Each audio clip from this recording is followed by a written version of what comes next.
Guys, कैसी चल रही है आप सबकी जिंदगी। आई एम ग्लैड दैट आप लोगों ने डिसाइड किया इस वीडियो को क्लिक करने के लिए, और अगर क्लिक किया है तो आई एम श्योर कि आपको पता है कि आप इसमें कुछ बहुत ही यूजफुल सीखने वाले हैं। मेरा नाम है अर्चना और I would like to welcome you at my channel, at your channel, at our channel. आज की वीडियो में मैं आपको कुछ बहुत इंटरेस्टिंग सिखाने वाली हूँ। खैर, मेरी हमेशा उम्मीद तो यही रहती है अपने आप से कि मैं आपको हर वीडियो में कुछ इंटरेस्टिंग और कुछ यूजफुल सिखाऊं। इस पर्टिकुलर वीडियो के थ्रू हम ये सीखेंगे कि जब हमें अंग्रेजी में इस पर्टिकुलर एक्सप्रेशन को कि मैं ये कर सकता हूं या मैं ये कर सकती हूं या मैं ये नहीं कर सकता हूं या क्या मैं ये कर सकता हूं, इन सभी एक्सप्रेशंस को अंग्रेजी में किस तरीके से बोला जाए। अगर आपको ये चीज आती भी है तो मैं चाहूंगी कि आप इस वीडियो के साथ बने रहिए और एक क्विक रिवीजन ले लीजिए। तो शुरू करते हैं इस वीडियो को। सबसे पहले स्टार्ट करते हैं पॉजिटिव सेंटेंसेस से। पॉजिटिव का अंग्रेजी में एक्चुअली में जब हम इसको ट्रांसलेट करते हैं तो मतलब ये है कि एक पॉजिटिव सेंटेंस जो कि नेगेटिव नहीं है उसे कैसे बोला जाएगा। अगर मुझे आप लोगों को ये बताना हो कि मैं बहुत अच्छी अंग्रेजी बोल सकती हूं तो इसे इंग्लिश में कैसे कहा जाएगा? I can speak English really well. और अगर मुझे ये बोलना हो कि मैं स्विम कर सकती हूँ, आई कैन स्विम।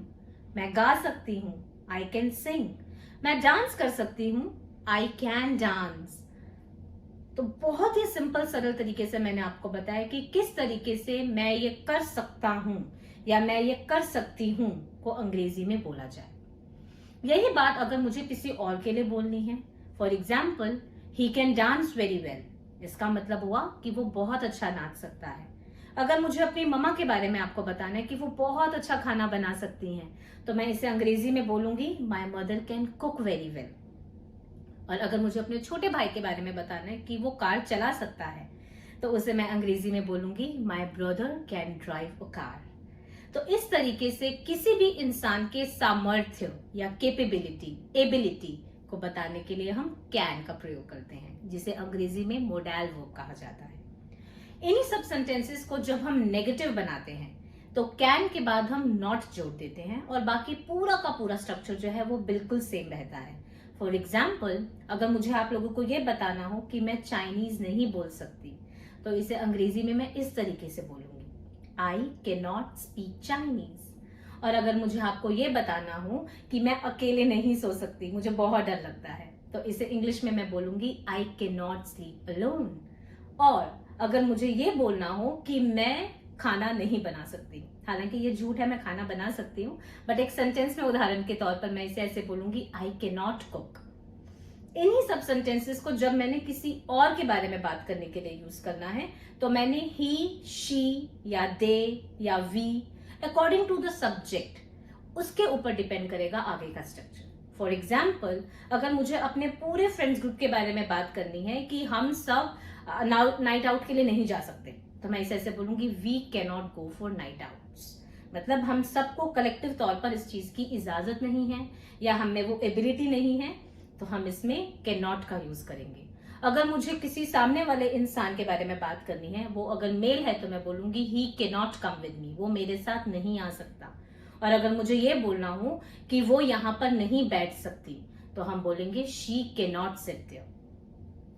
इन सब एग्जाम्पल्स के थ्रू आप इतना समझ गए होंगे कि जो कैन शब्द का प्रयोग है वो केवल हमारी फिजिकल एबिलिटी नहीं परंतु हमारी मेंटल एबिलिटी के बारे में बात करने में भी यूज आता है। फॉर एग्जाम्पल, अगर मैं बोलूंगी कि मैं ये मैथ्स का सम सॉल्व नहीं कर सकती, इसमें मेरी फिजिकल सामर्थ्य, मेरी फिजिकल एबिलिटी की बात नहीं हो रही है मगर मेरी मेंटल इनएबिलिटी की बात हो रही है। मतलब कि मैं इतनी इंटेलिजेंट नहीं हूं या मुझे इतने सारे कॉन्सेप्ट्स नहीं आते तो मैं ये सम सॉल्व नहीं कर सकती, I can not solve this sum. तो आप ये भी समझ पा रहे होंगे कि किसी को बहुत ही स्ट्रॉन्ग कमांड देने के लिए भी कभी कभी हम कैन शब्द का प्रयोग करते हैं। फॉर एग्जाम्पल, अगर मुझे किसी को बहुत ही कड़क अंदाज में बोलना हो कि तुम मेरे साथ नहीं आ सकते, you can not come with me, तो मैंने बहुत ही स्ट्रॉन्ग तरीके से सामने वाले को बिल्कुल अपने साथ आने के लिए मना कर दिया है। इन्हीं सेंटेंसेस को जब हमें नेगेटिव बनाना हो तो जैसे कि आपने देखा कि हम कैन के बाद नॉट का प्रयोग कर लेते हैं और सेंटेंस बहुत ही इजीली जो है वो फ्लो करते हैं हमारे दिमाग से। एक बार क्विकली रिवाइज कर लेते हैं कि पॉजिटिव और नेगेटिव सेंटेंसेस को कैसे बोला जाता है। सबसे पहले आई का एग्जांपल लेते हुए, I can dance very well, मैं बहुत अच्छा डांस कर सकती हूँ। आई can not drive a car, मैं कार नहीं चला सकती। अब अगर हम इसी पर्टिकुलर स्ट्रक्चर को सामने वाले इंसान के बारे में बात करें, किसी एक इंसान के बारे में बात करें, तो ही या शी के बाद कैन नॉट का प्रयोग किया जाता है। For example, he can not solve this mathematical problem, वो ये वाला मैथ्स का सम सॉल्व नहीं कर सकता। या अगर किसी लड़की के बारे में बात करनी हो तो she can not keep quiet, वो चुप नहीं बैठ सकती या उससे चुप नहीं बैठा जाता। अब हम सीखते हैं कि अगर हमें किसी से इजाजत मांगनी हो तो हम किस प्रकार से कैन शब्द का प्रयोग कर सकते हैं। कैन शब्द का प्रयोग इस पर्टिकुलर स्ट्रक्चर में सेंटेंस की बिल्कुल शुरुआत में होगा।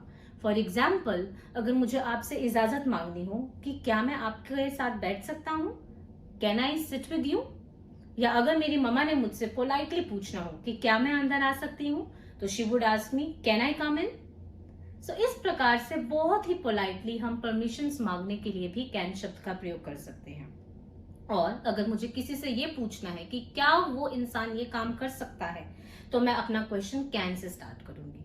अगर मैं आपसे पूछूं can you help me increase my subscribers, तो क्या आप मुझे मेरे सब्सक्राइबर्स बढ़ाने में मेरी मदद कर सकते हैं।